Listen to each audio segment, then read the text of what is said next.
Bugun kichkina akam bilan noqulay savollar berish o'ynaymiz. Ikkita variantdan bittasini tanlaysiz. 10 ta yigitim bo'lishi yoki umuman turmush qurmasligim.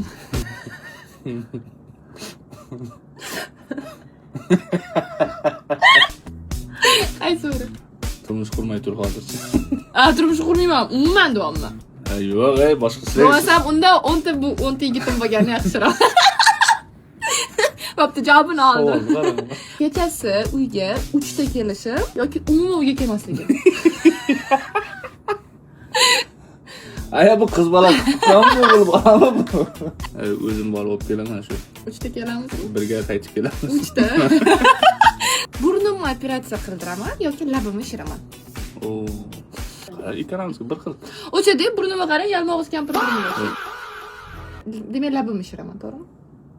Yo'q, mayli burnimga o'tkaztir. Unda narkoz olaman. Labini kunna qilib yurmaysan-ku. Bo'pti. Doim sayohatda yursammi yoki polni boshqa shaharga ko'chib ketsammi boshqa davlatga? Yo'q, sayohatda yur. Ko'chib ketma, sayohatda yur. Siz bilan 1 yil umuman gaplashmaymiz yoki har kuni janjal qilamiz? Har kun janjal qilamiz. Har kun janjal qilamiz. Mana akam bor, mana bor tog'im, mana sahroyimni gullatgan bog'im, mana